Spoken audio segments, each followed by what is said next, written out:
What was the most encouraging thing from the Oklahoma Sooners win over WVU, the W, West Virginia? And also, we'll take a look at another university that the Oklahoma Sooners will play this coming Saturday in BYU on today's episode of Locked On Sooners. You are Locked On Sooners, your daily podcast on the Oklahoma Sooners, part of the Locked On Podcast Network, your team every day.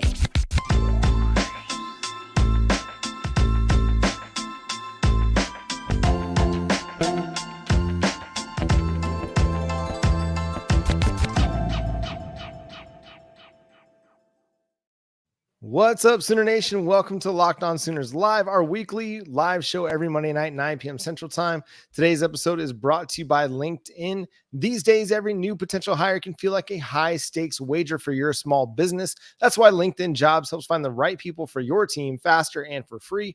Post your job for free at linkedin.com/lockedoncollege. Terms and conditions apply.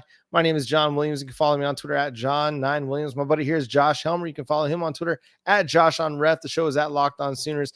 And Josh, as we continue to just kind of bask in the glow of the 59-20 win over West Virginia, let's just talk final takeaways. But first, let's start. What was the most encouraging thing that you saw from the win?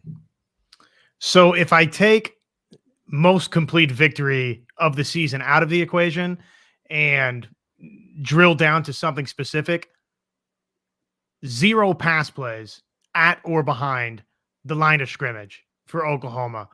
So whether it was the head coach, whether it was self-reflection, whether it was a tweet that struck home, I doubt it was that, but whatever it was, Jeff Lebby heard your criticism, saw his own failings, and I think fixed it versus West Virginia. Now, is that here to stay? And I'm not even saying that you have to have 0 passes at or behind the line of scrimmage. That could be an effective part of an offense, John. But I think the predictability factor for Oklahoma, I think offensively, they did a good job eliminating that this week. I thought they called a much better game. So that was the most encouraging sign.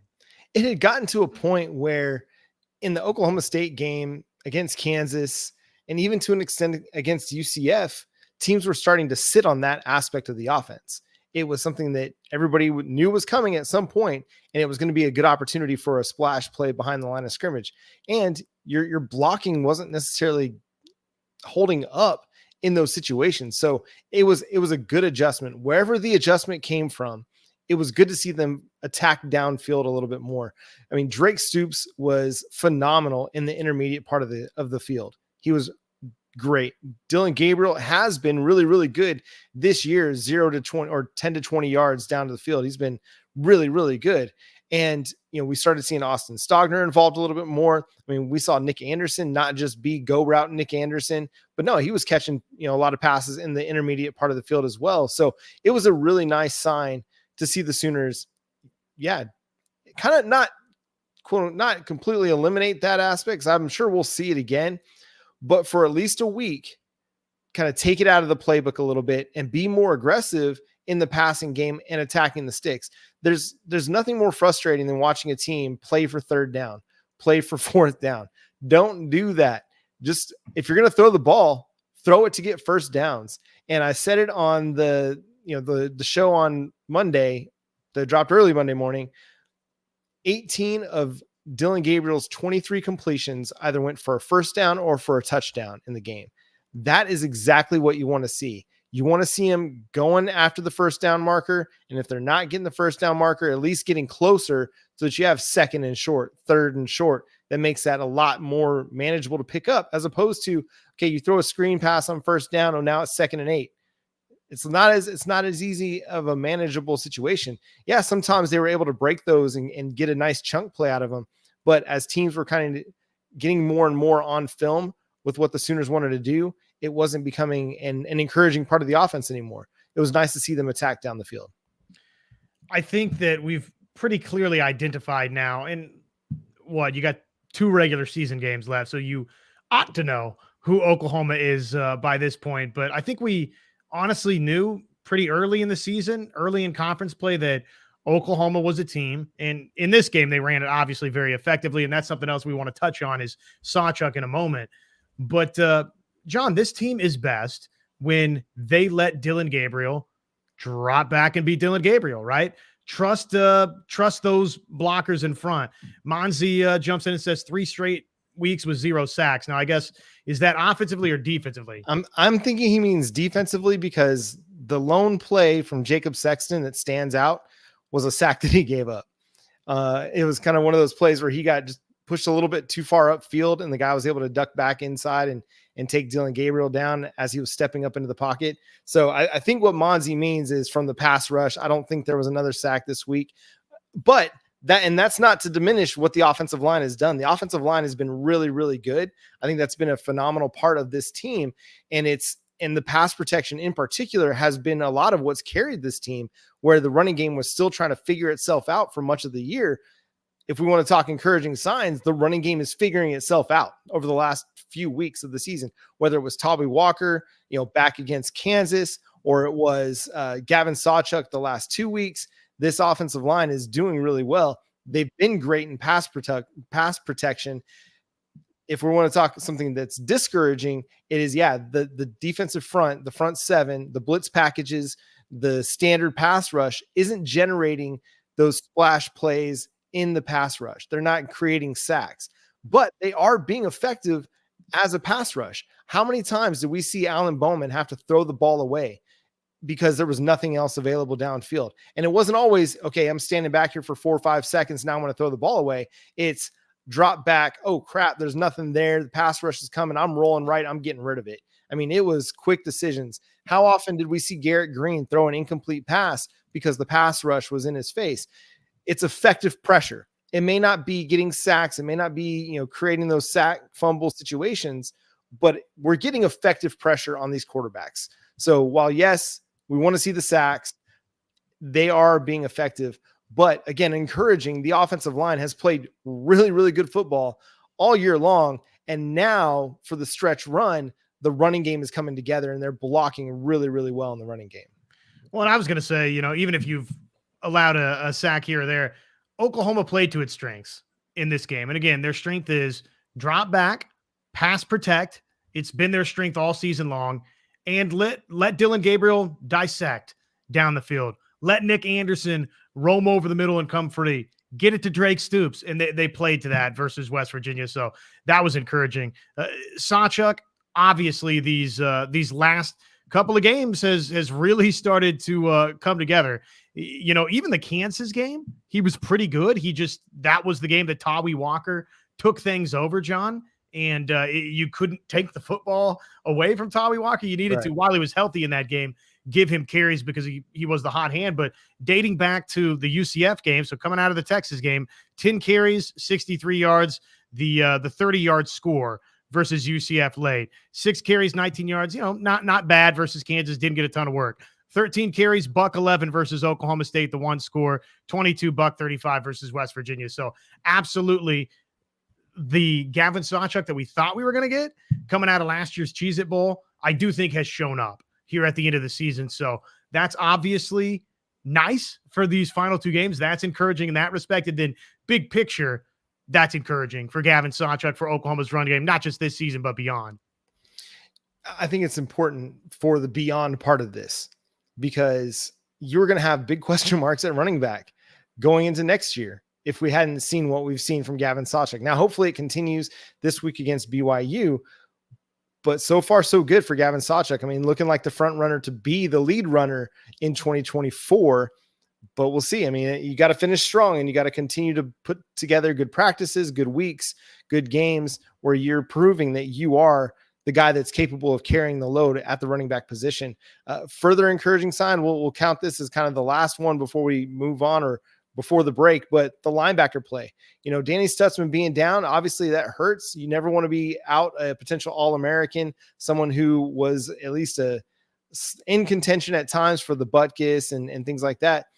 You don't want to be down him, but encouraging stuff from Kip Lewis, Kobe McKenzie, Jaron Canick. It's a young group of linebackers that's continuing to grow. Another young name that's getting a lot of opportunities all of a sudden the last couple of weeks, Robert Spears Jennings, and he's showing up weekly as well. So encouraging signs from these guys that we can say they're Brent Venables guys. They might have been initially recruited by the previous staff, but they were brought on and kept on by this current staff, whether it's Kip Lewis, Kobe McKenzie, Robert Spears, Jennings, Jaron Canick. We're starting to see Brent Venables guys really play big roles for the Sooners team. We'll talk more about that, and we'll talk more about BYU as we start getting ready for the week to Provo, and we'll look into Jimbo's firing and how that might impact Oklahoma, both in the transfer portal and in the 2024 recruiting cycle. And then we've yet to talk about Alexander Shieldknight as well. We'll do a lot of that on today's live show. Stick with us. We'll do more here after the break. We spend a lot of time talking together. You and I, along, well, John and myself, we get fired up together on wins and losses, who starts, who sits. I'm thankful for that connection that we all have together as Sooner fans. And today I want our chat to be just a little bit more personal for a moment. Whether you're on extended travel, bracing for a major weather event, or limited by yet another supply shortage, you're covered, my friend. How are you covered? Well, that's thanks to our friends at Jase Medical, where they've got life-saving antibiotics and a long list of daily medications that can be ordered in a 1-year supply. Even ED generics, Cialis, Viagra, others. Go online right now at jasemedical.com to receive your 12-month supply on your daily medication. Remember to use our code that's locked on at checkout for a discount as well. If you or someone you love would like to get some peace of mind, which you should, don't gamble on your health. Don't gamble on your loved one's health. If you or someone you love needs that peace of mind by having a year's supply of any daily med, go to jasemedical.com to see if it's offered for you. Remember to use our promo code locked on for $20 off your purchase. Okay, Josh, any other kind of final takeaways or final encouraging signs that we got out of West Virginia before we turn the page and start looking at BYU a little bit? Well, I do think it's notable for Oklahoma that they found a way to play their most complete game. I know that that's maybe, okay, big picture and this or that, but to me, coming off back-to-back losses, we heard at the beginning of last week, Drake Stoops kind of stand up and then, oh, by the way, he goes and backs it up. But let's just focus on the actual speech component of it for Drake Stoops, right? Meets with the media, says all the right things, hits all the right notes about we've got a lot to play for, this team. I take pride in playing for Oklahoma, and we saw that from Oklahoma. So that fabric, that DNA, I don't want to say that last year's team quit. I mean, they had a number of close losses, right? But at times last year when adversity struck, John, they really didn't answer the bell, and they certainly didn't respond really with a performance like this against a good team like that in West Virginia. So I look at it, I feel confident as we now start turning the page towards BYU. I thought defensively it was a great response after giving up the early score. And, a bunch of the items we've talked about, the run game was good. Dylan Gabriel was incredible in the game. Awesome. And again, the most important part for me was the way the game was called offensively was really good. And defensively too. There's going to be so much attention on the offensive side, but you touched on this, John. Take away the run game as best you could and force Garrett Green to try and escape the pocket and then be a passer. Oklahoma got that accomplished. And oh, by the way, it led to a very ineffective passing day for him, and Oklahoma rolls away in the thing. The offense, right? We complained. Okay, when are they going to, when the defense gives it stops, take control of the game? And we saw that. So I don't know. There's a lot of it that I thought were encouraging takeaways from this big picture. Yeah, I love the way that the defense played in after allowing that first, that opening drive touchdown. Here's what West Virginia did after that initial 8-play, 75-yard touchdown that took 4 minutes. 3 plays, -2 yards, punt. 3 plays, -1 yard, punt. 4 plays, 3 yards. This is after the Gavin Freeman muffed punt. Field goal attempt, wide. 4 plays, 8 yards, turnover on downs. 3 plays, 5 yards, punt. 8 plays, 74 yards, turnover on downs at the goal line. And then they had that, final touchdown just before halftime, aided by a pass interference that 50-50. It could get called either way. I mean, it could get called, it could not get called, but certainly not an egregious pass interference, but it is what it is. But for, pretty much the entirety of the first half, save the final 4 minutes, the first 4 minutes and the last, minute and a half of the half, Oklahoma's defense dominated, and it allowed the offense to go out and just run it up in the first half to where they had a 31-14 lead. Another thing that's just incredibly encouraging about that is I think back to the Texas Tech game last year, right? Oklahoma gets out to a huge lead against Texas Tech in that game, and the offense is rolling. The defense starts allowing a little bit of things to happen in the second quarter. They can't keep the Red Raiders from getting into the end zone. And then in the second half, it's more of the same. The defense isn't able to slow things down. The offense isn't able to get things going. And ultimately, Texas Tech completed a pretty impressive comeback and got the win in overtime, as opposed to this year where, man, Jeff Levy, Brent Venables, they kept the foot on the gas of this team. And Ted Roof is the defensive coordinator. Let me not forget about him. They kept the foot on the gas, the assistant coaches, and they did not let this team let up one bit. I was wondering about that. I was wondering, how are they going to come out in the second half with it was just a 17-point lead. If they come out after the half and they don't score right away and West Virginia is able to score, it's a different ball game. But they continued the offensive onslaught. The defense slowed things down, didn't let West Virginia get comfortable in what they wanted to do. And it was all she wrote. And that was to me, just as encouraging as anything, is they kept their foot on the gas and they did not let a team back into it that was very capable of getting back into it. This was a West Virginia team that had averaged 37 points per game in their previous 4 coming into it. And Oklahoma held them to 20. It was an offense that had the number 7 rush offense. Oklahoma held them under their season average for rushing yards, something they've done each of the last few weeks. So encouraging signs for the defense all in all. It's going to continue to get better and better as they continue to stack recruiting classes. They continue to add talent in the transfer portal, and they continue to develop the talent that's already here. It's going to keep getting better, which is awesome. Awesome to think about.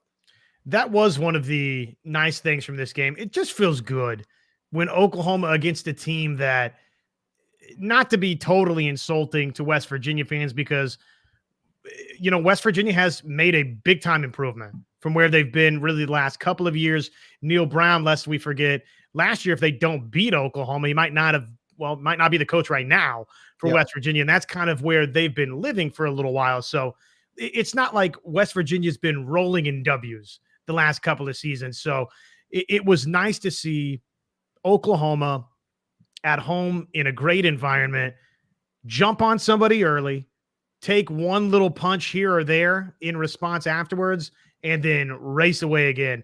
Basically to just see Oklahoma look like the more talented team than a team that it was, in fact, more talented than. We've seen that a couple of times this season at home versus Iowa State, who has since turned into a pretty good team. And now you get the fingers crossed rooting for the Clones this week. And then we've seen it against West Virginia this past week, where Oklahoma has had an opportunity to embarrass somebody a little bit. And you want that as an Oklahoma fan, as somebody that watches this program and sees these recruiting classes come together.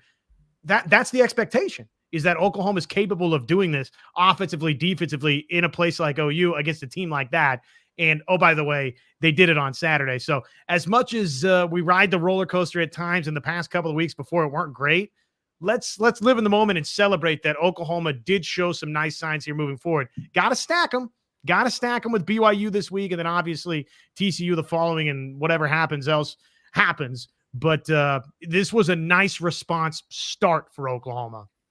Yeah, it was. And it's encouraging to know that this was a team that was a big favorite going into the game.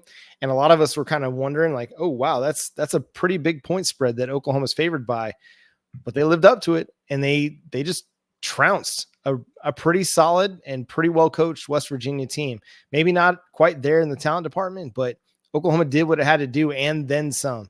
I think even if they would have come away with a 40-20 win, we'd have all come back from this thing feeling really good about that. But to win by 29 points over a conference opponent, one that has a winning record this year, that's still pretty impressive. So speaking of an opponent that Oklahoma is going to have a chance to do some good things against, you got BYU this week. You're going to go to Provo. Potentially weather might be a factor, but we'll talk about BYU, get an early look at them coming up next. These days, every new potential hire can feel like a high stakes wager for your small business. That's why you want to be 100% certain that you have access to the best qualified candidates available. That's why you have to check out LinkedIn Jobs. LinkedIn Jobs helps find the right people for your team faster and for free. Just go to LinkedIn Jobs, add your job and the purple hashtag hiring fame to your LinkedIn profile to spread the word that you're hiring. Simple tools like screening questions make it easy to focus on candidates with just the right skills and experience so you can quickly prioritize who you'd like to interview and hire. It's why small businesses rate LinkedIn Jobs number one in delivering quality hires versus leading competitors. LinkedIn Jobs helps you find the qualified candidates that you want to talk to faster. Post your job for free at linkedin.com/lockedoncollege. That's linkedin.com/lockedoncollege to post your job for free. Terms and conditions apply.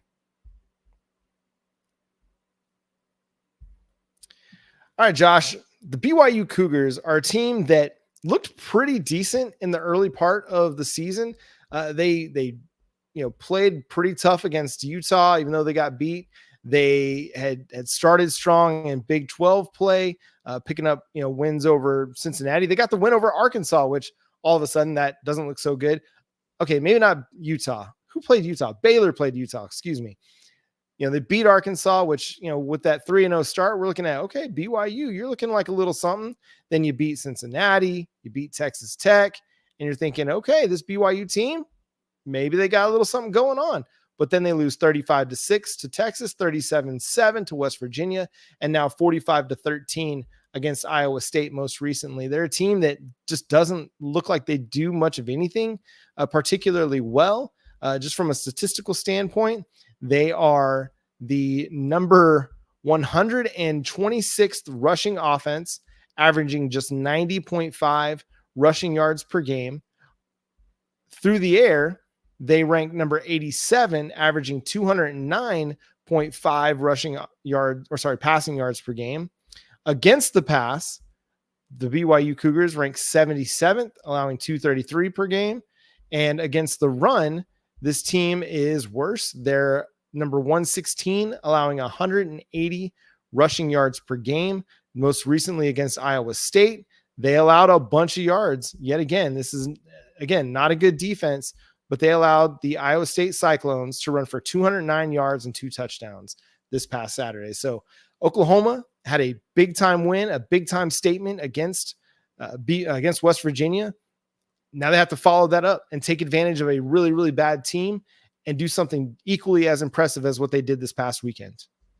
Yeah, it gives Oklahoma a chance to have a convincing road win. If Oklahoma takes care of the football and does what it's capable of doing. We'll see about Keaton Slovis. Do we know if he's going to play? He's missed the last couple of games.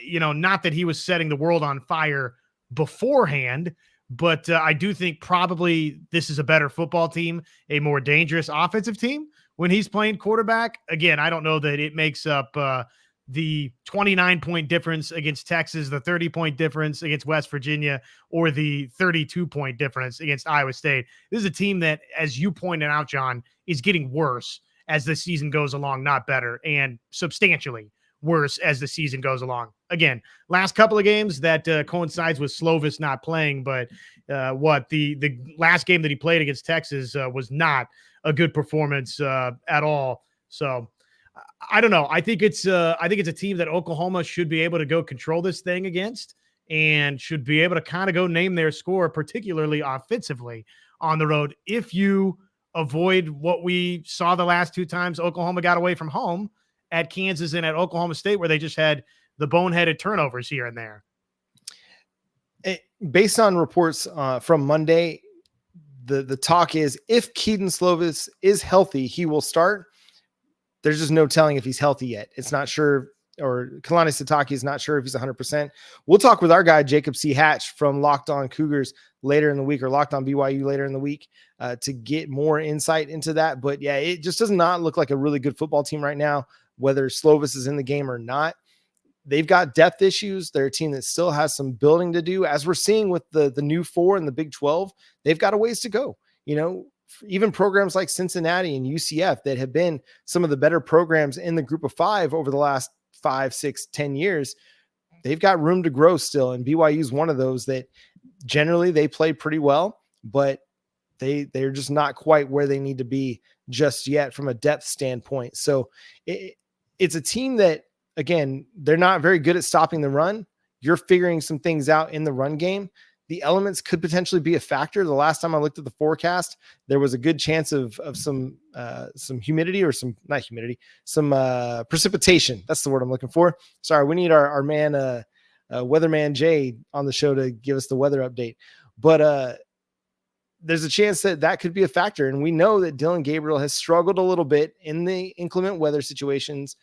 If they go on the road and they're not able to protect the football, Josh, like you mentioned, that the weather is an issue, then this could be a closer game that many people are expecting. And that's going to be something to watch, because this team has not been good on the road necessarily. And they've not been good in inclement weather. Right now, Oklahoma's a 24.5 point favorite over the Cougars, which to me seems like a lot. And how many? 24.5.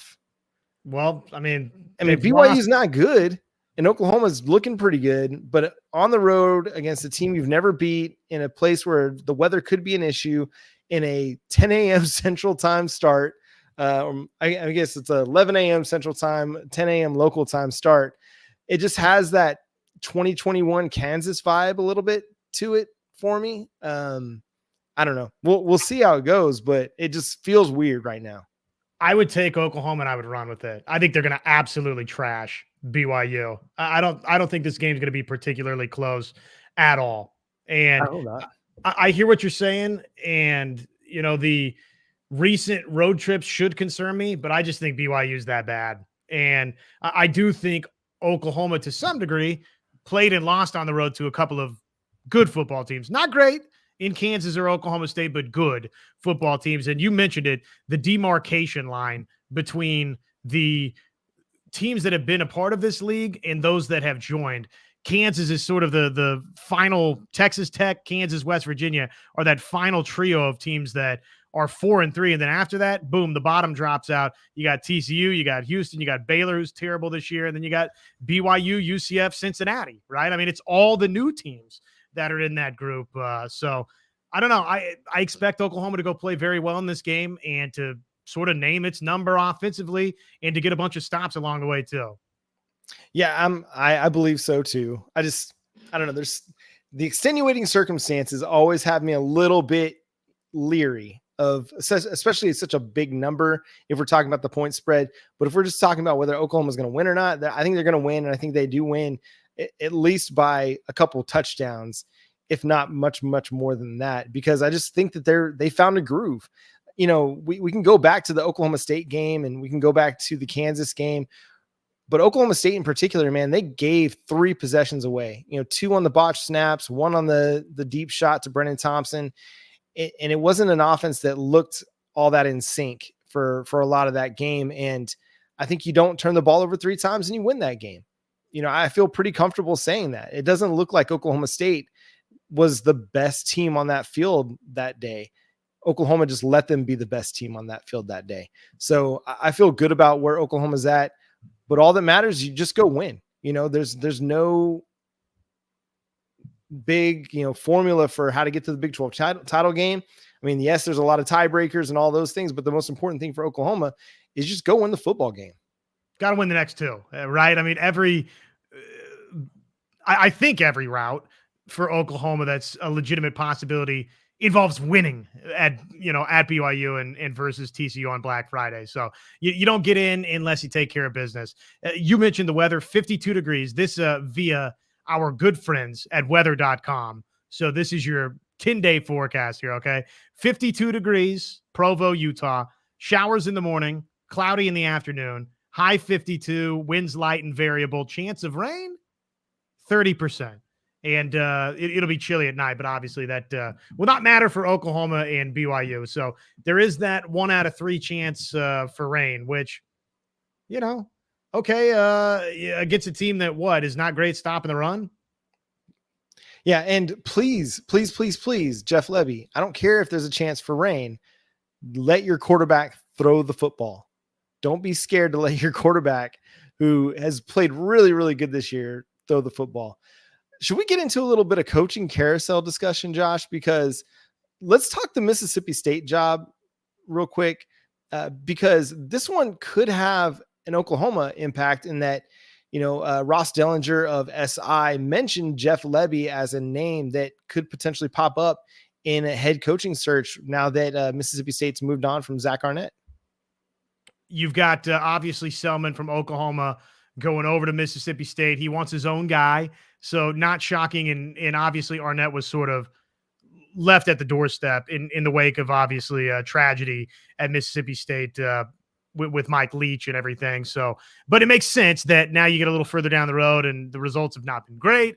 And Zach Selman wants his own guy, and his own guy might just be Jeff Lebby. It makes sense for a number of reasons. Has familiarity in the state, great offensive mind, which probably, for as many gripes as we have, he does come with that track record. And oh, by the way, he's a proven great recruiter. I think one thing that most folks would agree on, even the staunchest of staunch detractors for Jeff Lebby at times would admit he's going to bring talent with him. He's a great recruiter. So offensive talent, he'll bring that in. And oh, by the way, again, he's familiar with the state of Mississippi because, well, he coached at Ole Miss with Lane. So all of those factors, the familiarity, it would make sense that he would be a legitimate candidate. And he's not in that, with respect, he's not in that upper echelon of coaching candidates that, like a Coach Kleiman, right, that has won a Big 12 championship at Kansas State, or insert head coach with coaching Lance experience. Leipold. Lance Leipold, right? Like he's not on that list of coaches. He's on that list of talented assistants that will be the next set of coaches. So no, it wouldn't be a shocker at all. Yeah. And, for Mississippi State, that's kind of what you got to go for, right? You got to go for this is going to be a bad example, but the Dave Aranda type, where, a hot coordinator off of a good football team that has a proven track record of success. And you got to hope that they hit as a head coach with you, because you're not going to get the Lincoln Rileys. You're not going to get a Mario Cristobal or a Dan Lanning. That's just not where your program's at. You just got to hope that you can get something. And honestly, like they had with Mike Leach, honestly, probably the best way to go is to go with an offensive mind that can recruit a quarterback, recruit skill position players, hopefully build up an offensive line that allows you a shot at being somewhat competitive offensively, even if you can't quite get there defensively. That's what they had when they had Dak Prescott back a few years ago. Their offense just clicked and it helped get them into the top 5, got the win over Alabama. So it'll just be part of an interesting discussion. We'll see where that all kind of, goes from here, because there's so many extenuating circumstances when it comes to Jeff Lebby. And we've seen some of that play out here in Norman. I was, there are times, yes, I'm frustrated with the guy, but he's a good offensive coordinator. He shut me up this week, and I think he's going to continue to do that the rest of the season. But I think there's going to be a chance that he's in consideration for that job just because of the Oklahoma connection to Mississippi State now with Zach Selman. There's a potential there. Now, the other interesting coaching change, Jimbo Fisher fired at Texas A&M. Now this one has a bit of an Oklahoma, tie-in in that, okay, from the transfer portal on the recruiting trail, Oklahoma, Texas A&M, they've kind of been at odds over the last few classes. You can go back, to the 2022 cycle with Labias Overton, go back to 2023, with David Hicks, and then, you got the Gabriel Brownlow Dindy one as well. So there's just, and then the 2024 cycle, it's Dominic McKinley and Terry Bussey have been the two that Oklahoma has been battling with the Aggies for. Now there's a chance that like those things could become, reinvigorated, reignited recruiting battles that Oklahoma might need to push again for. Well, sure. Coaching change has happened, and you've got a bunch of folks that Oklahoma was a finalist for. They were close to coming to Norman. So yeah, you obviously toss the feelers out and hope something positive happens. If any of those guys enter the transfer portal, then yeah, you pounce big time. I mean, obviously you gotta I think wait for that, right? Or the coaching change, anybody, free market, jog my memory here. So I think new rules with a coaching change, players have 30 days to enter the portal. But from where we're at now, we're not far from the opening of the transfer portal for this offseason. So it's like for the next however many days, it's going to be a couple months, really. A lot of those guys are going to have that ability to enter the portal if they want to. A guy like Hicks, Gabriel Brownlow-Dindy, they haven't really played a whole lot for the Aggies. So they might want to seek a new opportunity. A guy like Dominic McKinley, he might reconsider things now that Jimbo Fisher's out. Now the NIL packages, all that stuff that, might have been part of what these guys were leaning towards College Station for. Again, not a bad thing if that was part of their recruitment and a big part of it, but that all is probably still going to be on the table for them. It's just a matter of, okay, are they wanting to seek more opportunities for playing time? We'll see. Well, and a silly question that I asked about, can they enter the, portal straight away and what are the rules on it? Just because technically you're supposed to wait to contact anyone until they're in the portal, right? And I wouldn't imagine that Oklahoma would be skirting any rules in that regard, or Oklahoma or anybody in college football would be doing any of that. But yeah, I would imagine a name or two from Texas A&M. A couple of folks are talking about Arkansas. We mentioned Levy. There's pretty good chance that Pittman, right, will be out of a job. So that could be a spot where he winds up. You also have Haas at Arkansas again, that Oklahoma was seriously a factor for. So there's a team that needs tight end help. Right. I mean, it makes sense on a couple of levels there. So I would bet, I don't know that we're going to see 6 or 7 guys from A&M and Arkansas all of a sudden, transfer portal in there at Oklahoma next season. But I bet there's at least one name, don't you think? It'd be surprising if there wasn't, because the relationships, especially with the defensive line guys that Todd Bates had been developing, the connections like with guys like David Hicks and Brownlow-Dindy, like they have Oklahoma ties and connections. It's not just, they're good players that Oklahoma was recruiting. With Brownlow, I think he's a legacy, and Hicks even might be a legacy too, if I remember right. It's been so long since that recruitment, but there's more to it than just the relationships with Todd Bates, with Bussy. I mean, there's an interesting opportunity there because you're loaded at the wide receiver position right now, but he was heavily considering Oklahoma. If all the recruiting analysts are to be believed, Oklahoma was right in the thick of it. So I'm not going to rule anything out with this recruiting, this staff and the way that they recruit. Anything's on the table. Will that happen? Will flips happen? Will guys enter the transfer portal? I don't know. You can't ever bank on any of that, but I wouldn't rule any of it out. I'm not going to sit here and like get you all gassed up and say, yeah, they're going to get these guys and this guy and this guy and that guy. But I'm just going to say anything's a possibility when a dude gets fired, the transfer portal exists, and we haven't reached signing day yet. Anything's a possibility. And especially with this coaching staff and the way that they recruit. No, it's kind of interesting to think about. And who knows? I mean, it would be those couple of jobs that would make the most sense, where players might leave and come here to Oklahoma. But, it's going to be interesting in general to follow the coaching carousel just across college football. Because obviously Oklahoma, I think, is an attractive place for a lot of kids to come play. So if there's a change anywhere, in some places maybe where there's not a change, somebody might want to come to Oklahoma. Look at what OU did, landing at Dasan Bacola this past cycle, right? Where, obviously you did have Tom Allen, not necessarily things going great, but I don't think that's why obviously he relocated. It was just the opportunity to come play at OU and leave a school like that to come here. So we've said it a bunch of times that for Oklahoma, the lifeblood is going to be, again, this recruiting class that looks great in 24 and the one that looked great before that in 23 and in 22. And then obviously, as we are about to talk and we'll talk about and project forward in 25, the lifeblood's going to be there, but you don't turn away good talent, right? If it's proven talent out of the transfer portal. So that obviously will be interesting to follow. And I would imagine Like, what would you put the number at for Oklahoma this offseason, assuming there's not this mass exodus from Oklahoma?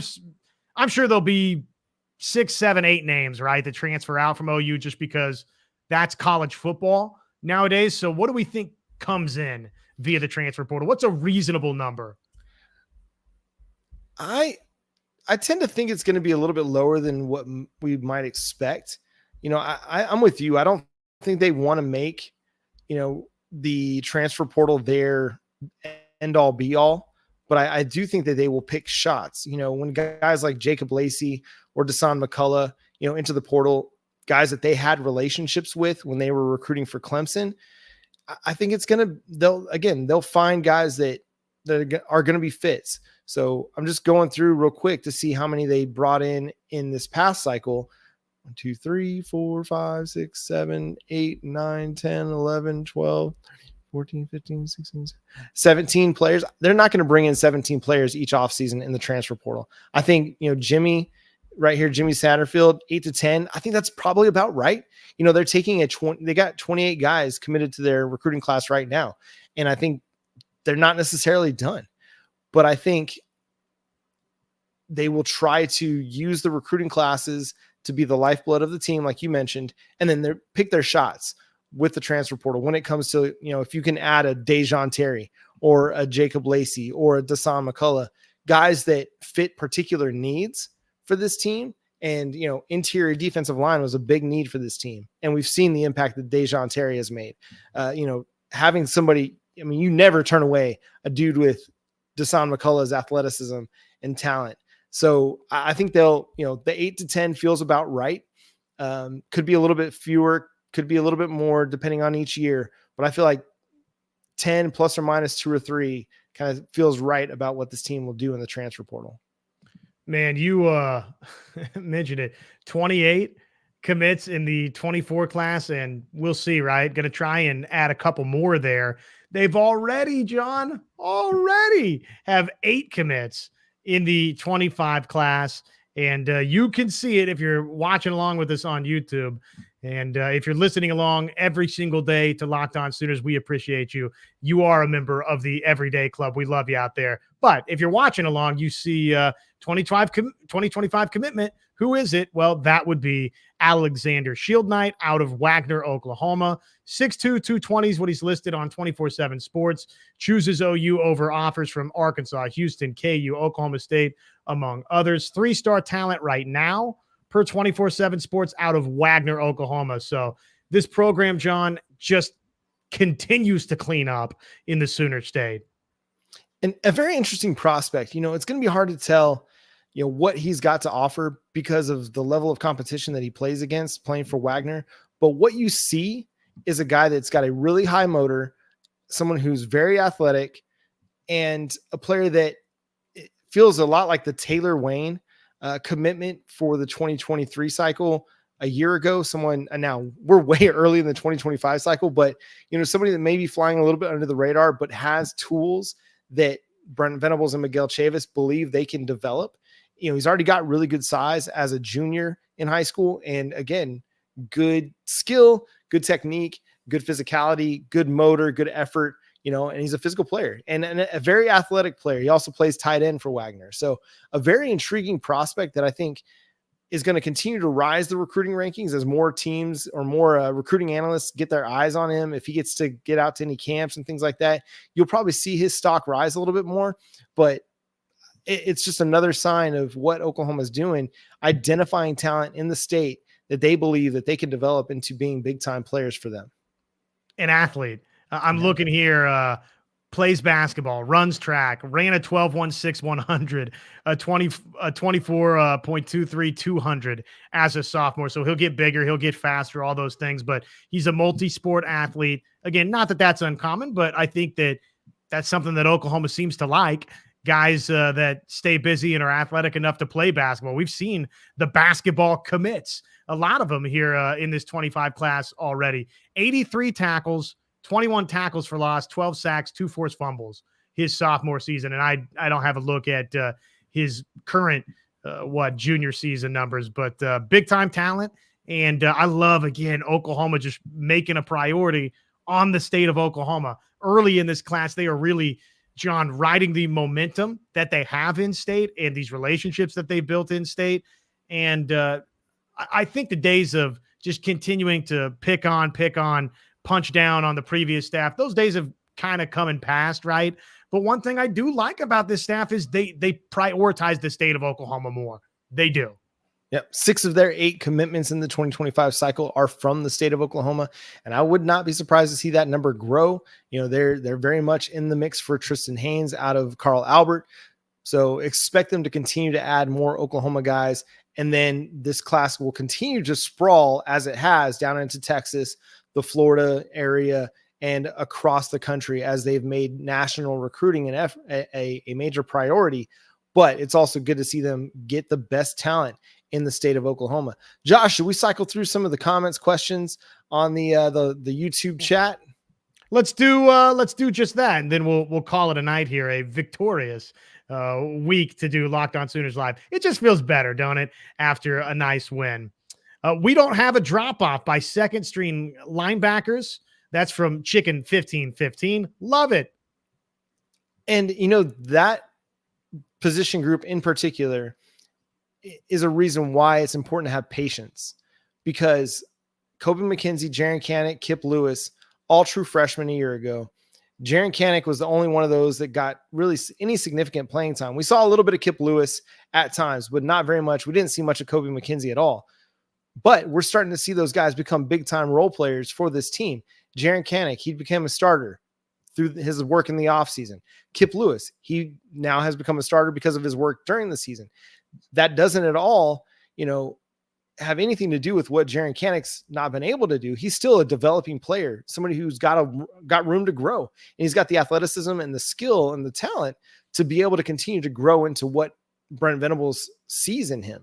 But it's also great to see Kip Lewis earning the opportunity to be on the field. Kobe McKenzie earning the opportunity to be on the field. That's what you want to see. You want to see your young guys go from year one, not really playing much at all, to year two, becoming significant parts of the defense. Love it. You absolutely love it. I mean, we're not even seeing a guy like Connor Neer, who was a big time player at Ferris State, was brought in as kind of linebacker insurance, so to speak. We haven't really seen him much this year because your young linebacker depth has stepped their games up. Yeah, they're just more talented, right? I mean, he's a great, I'm sure, vocal leader, and it'd be interesting to hear what he's brought to that linebacker room. I'm sure that those guys would have a lot of nice things to say about him. And he was a national champion, right?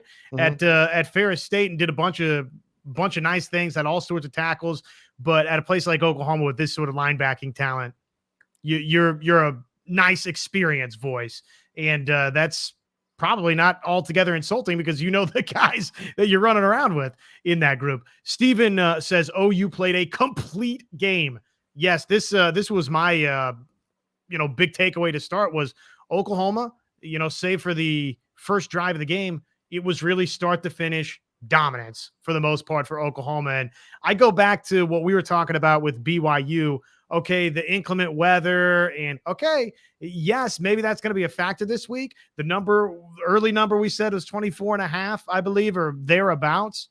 I want to see Oklahoma zip past that because you know what? Really good teams spank really bad teams like this BYU team. And not that West Virginia was a really bad team. That's a pretty good West Virginia team. But to me, I said this last week coming off the back-to-back losses, John, that for this team for this season, for us to leave it and feel pretty good about it, Oklahoma needed to win out, right? I mean, that's the obvious. They had to win each of these final 3 games, finish with double-figure wins. It wasn't going to solve everything. It wasn't going to suddenly make people feel good about the KU or Oklahoma State losses, but that would be tangible progress from 6 and 7, just from a win-loss perspective. But even greater than that would be you go win those 3 games, John, and you do it in the fashion that you did versus West Virginia. I think you've got a chance to do that versus both BYU and TCU. And frankly, I expect it. I'm not totally greedy enough to disrespect the dub. If you can go get it, John, if you can just win these next 2 games and all of a sudden somehow you find a way to get into the Big 12 championship, look, I'll be happy. But if you're talking, long-term, the health of this program, what happens next? If OU dominates these next 2 games, that to me we kind of need to see it. Yeah, I agree with that. And I think the schedule provides a great opportunity to finish the season strong and continue to develop what you're trying to develop and build toward that first season in the SEC. So I'm excited for what they're going to be able to accomplish these next couple of weeks. And one of those things is Gavin Sawchuk. And Dominic says, I expect Sawchuk to be nothing short of excellent from here on. And the way he's running with patience and burst and explosiveness, there's nothing else to be but excited about what Gavin Sawchuk has done. Now you hope the injury, things are behind him and he's able to stay healthy. And that's going to be a big part of it for any player. Really, continue to develop is you got to stay healthy. But so far, so good for Sawchuk. Now that he's getting significant run with the first team offense, he's contributing and he's showing out. It's been great to see. We were waiting on it early in the season. It doesn't look like health has allowed that opportunity for Javonte Barnes here in 2023. And for a long period of time, it looked like maybe it wasn't going to allow it for Gavin Sawchuk either. But he's found it here late in the season. And obviously for Oklahoma, as you think about, okay, what does the future look like in the backfield? You need somebody to be excited about heading into the SEC. And I think you're going to have that coming in, right? And Taylor Tatum for a lot of people. But it's nice to have proven goods to be excited about in Gavin Sawchuk. Yeah, exactly right. Some other things to get in here. Dominic asks, does DG still have a shot at the Heisman?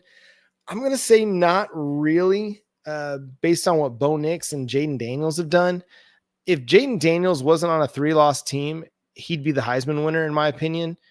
Just the things that he's doing down at LSU have been remarkable. I mean, this past week, he had more than 300 yards passing, more than 200 yards rushing, and a whole bunch of touchdowns. I saw an ESPN piece where they give out the Heisman each week, basically.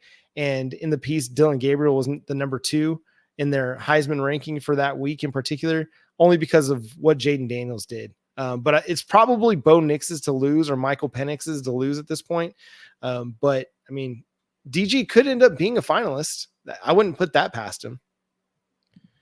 Yeah, I mean, obviously you go play great and put up a bunch of numbers. He had an 8 touchdown performance. He's got to be somewhere around the conversation after this past week.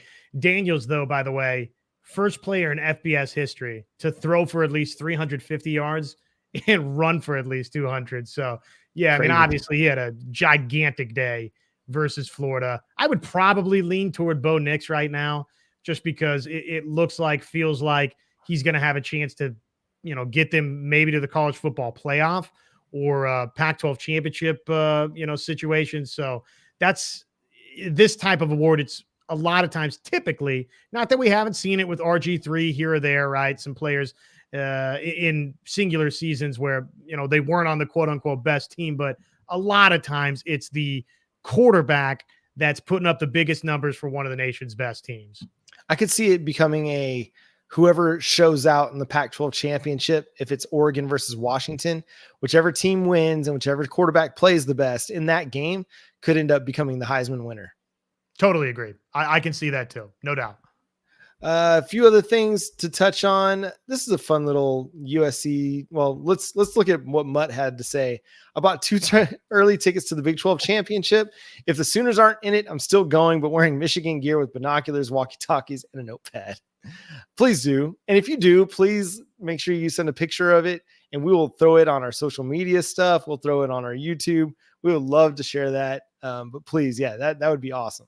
Yeah, no, that's fantastic. Halloween came a couple months too late, unfortunately. Yeah.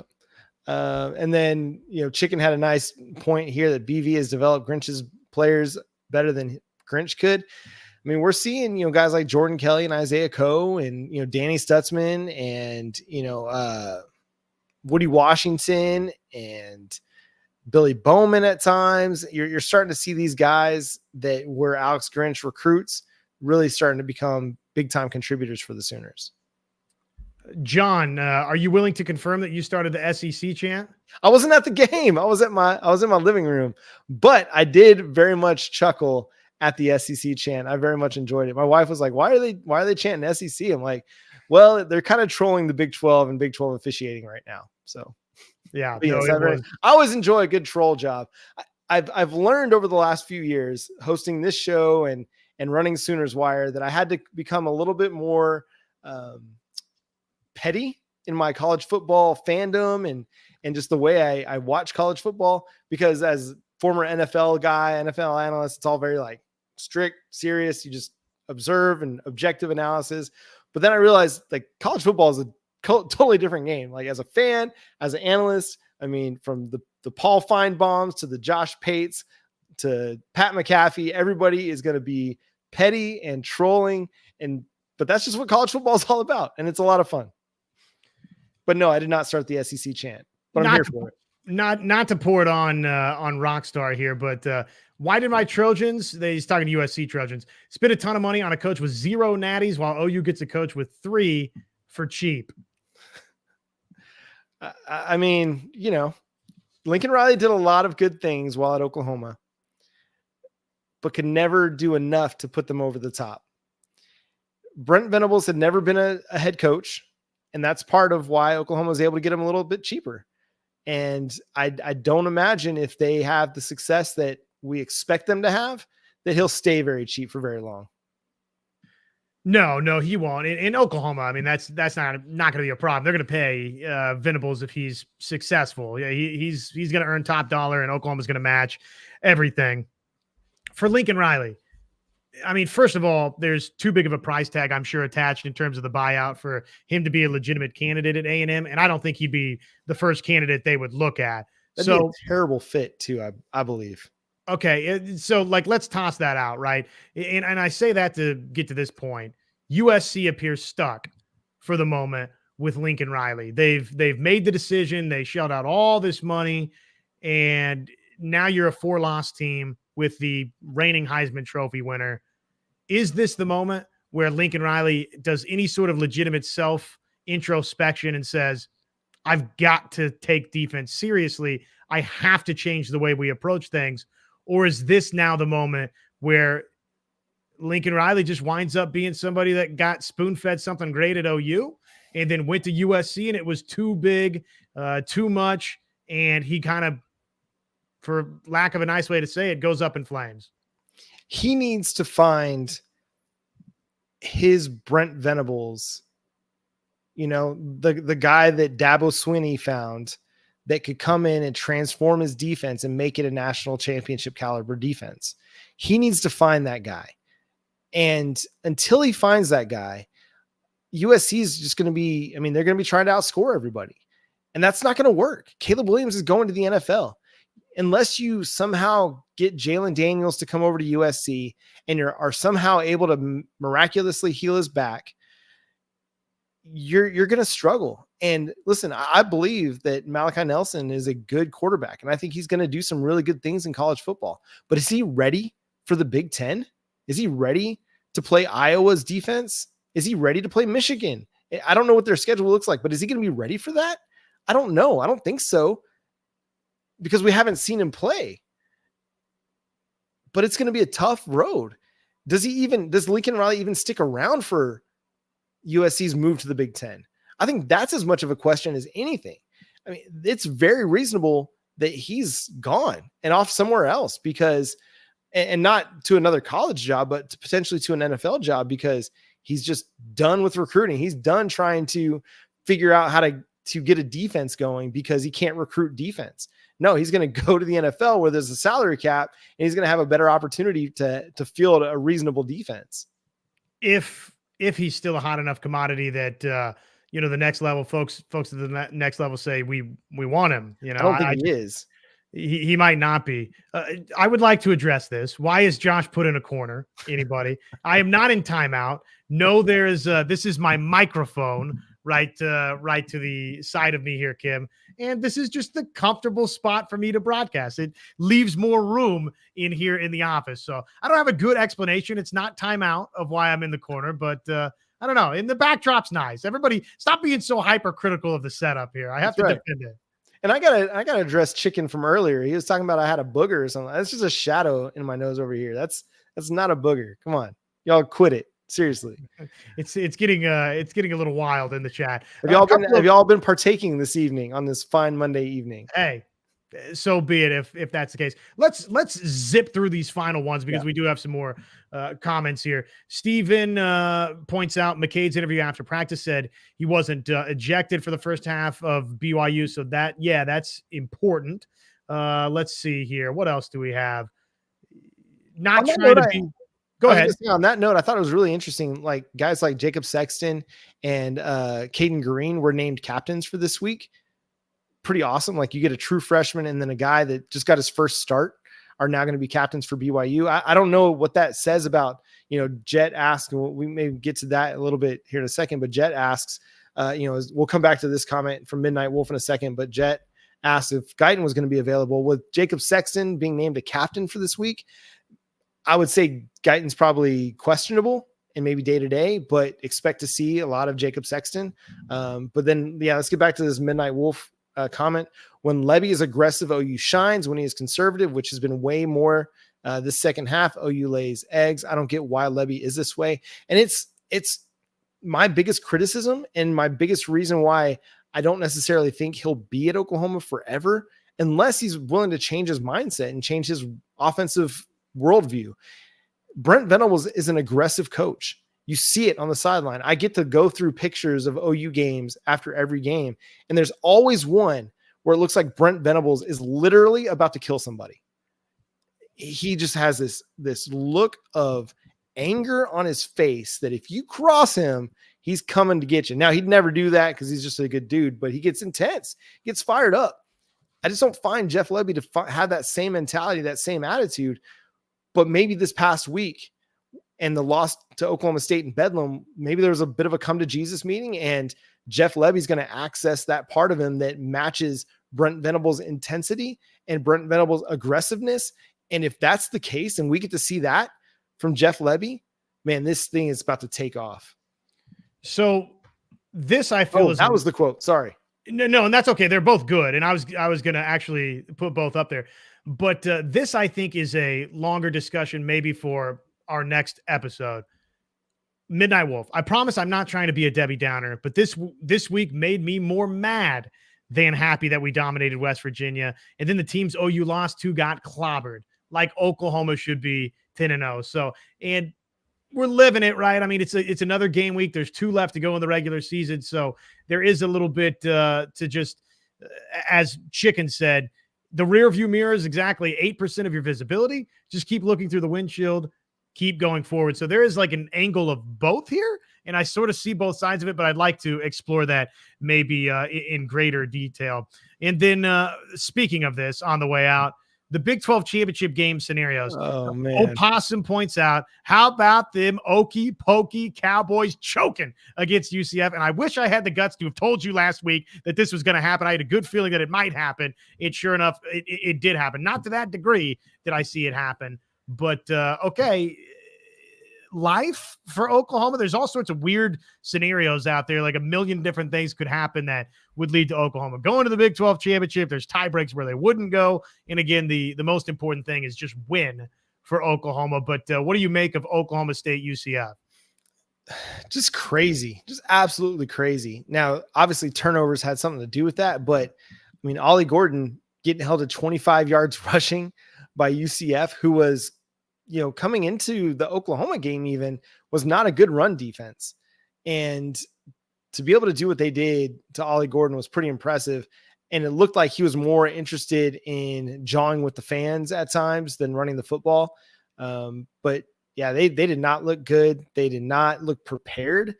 And I mean, that a lot of that probably comes down to Mike Gundy. They might've felt pretty high on themselves, pretty full of themselves. I think Oklahoma got a little bit full on themselves after the Texas win. I want to say probably Oklahoma State felt the same way after their win over Oklahoma and Bedlam. Just since I love KC fan, because go Chiefs, of course, on the way out the door, have they already talked about Jimbo? We did. Any final remarks or a quick rehash that we can share for KC fan? I mean, in short, Jimbo, I mean, this was so long overdue. It clearly wasn't working. They owe him so much cash. The way that they're going to pay the buyouts, sort of crazy. it's and I'm rounding up here a little bit, like 20 million will come from donors, and then the rest will just get taken out of the athletic revenue earnings over the next however many years. So I guess when you earn that much, it opens up the opportunity to, make these kind of decisions where you move on from someone. But it's going to be fascinating to see what A&M, which direction they want to go here. I would imagine they'll try home run higher. And our take on it, Casey fan, was this could open the door maybe on the recruiting side for OU. We'll see. I would imagine somebody from A&M, Arkansas, one of these schools is going to wind up at OU, and probably A&M, just because, again, these were a lot of recruiting battles that the Sooners had legitimate inroads on. And, final reason or another, it went A&M's direction. So interesting. Yeah, the Jimbo thing is going to be a cautionary tale to, I think, a lot of big money programs, because sure, you have the money to throw it at whatever big name coach you want to, but unless you do something productive and positive, then that money is just wasted, man. Like, they had Kevin Sumlin, and I mean, he had them playing at really high levels with Johnny Manziel, and that wasn't good enough. Yeah, they had some down seasons, and it ultimately wasn't good enough, but Jimbo Fisher, I mean, rarely matched those heights, and it makes you almost, as a program, I think we talk about this inward looking, this, this self-awareness, this self discovery, and A&M's got to really look at themselves. Like, do we really just want to go throw money at the next big name? Or do we want to find somebody who's going to be a cultural fit with us, that's going to recruit well, that's going to build our program? And are we going to give them the patience and the time to develop this thing? And I think that's what they got to realize is, listen, they're not going to be able to build something overnight. They've got to build something that lasts, and they've got to look to continue to really strike it rich in Texas. I think as much as you're hearing names like Dan Lanning and, Chris Kleiman and Lance Leipold and, all these big name, coaches being thrown out there, I think they'd be better served with a guy like GJ Kinney out of Texas State, former Tulsa quarterback, worked under Gus Malzahn at UCF, but he's from, that South Texas region and has a lot of Texas high school coaching ties. And we saw what Texas State has developed into, and I think he'd be a great fit for them. Now, I'm not necessarily wishing goodwill for the Aggies or that they have a lot of success in the future, but I mean, they need to look at something other than, the guy, the big time coach, making a lateral move like the Brian Kelly going from Notre Dame to LSU, or Cristobal going to Miami. Don't look for the lateral move. Look for a guy that's that's vested in getting the opportunity to have a big time program under his feet. I love the idea of a Kleiman or a Leipold at A&M with those types of resources and the success that they've already been proven to have at places like K-State and KU. So to me, that's the direction I'm going, instead of hot shot, popular Lane Kiffin or this or that. Like, that to me is the big mistake. Go get a football coach. Go get a great football coach. And you know what? I say that about Lane, and he's got a proven track record of success. So yeah, Mike Elko from Duke is another name that pops up too, that sure would be a really, really good fit. These guys that aren't flashy, like Jimbo Fisher was flashy, he's going to win the press conference, but go find, like you said, go find somebody who's just a good football coach that is going to provide stability and structure and a foundation for your program. And again, he's not going to be caught up in the ebbs and flows and things like that. He's going to be able to coach up a recruiting class as opposed to not succeed with that recruiting class. It's a novel concept. Get a good football coach, right? Not a flashy name. Yeah. It's too many ADs and athletic departments and university presidents and board of regents get caught up in, we want to make this big splash sizzle hire, and it's going to help with recruiting and this and that, and they forget one key component. Get a good, successful, proven football coach, which you could make the argument maybe Jimbo was that. I mean, he was a national championship winning coach, but it was starting to go the other direction, right? When he was hired away. So I don't know, fascinating stuff. The carousel will turn, and I love it because it's a content provided for you and I. Yeah. I saw somebody mention Mac Brown, just last thing, Mac Brown to Texas A&M. And I don't think he'd make that move, but I would absolutely love it if he made that move because of this, the Texas A&M pettiness that would transpire because of it. It'd be so much fun. But guys, that's going to do it for today's episode of Locked On Sooners. Thanks so much for tuning in and being a part of the show. Subscribe to the show wherever you get your podcasts. We're free and available on all podcast platforms and on YouTube. Follow us on Twitter at Locked On Sooners, on Facebook, Locked On Sooners Podcast. We're also on TikTok and on Instagram as well, Locked On Sooners, getting a little bit more active on the socials. So go follow us over there as well. For Josh Helmer, I'm John Williams. We'll continue to get you ready for BYU this coming Saturday. We're going to have Jacob C. Hatch from Locked On BYU on with us to discuss the game. But until next time, Boomer Sooner.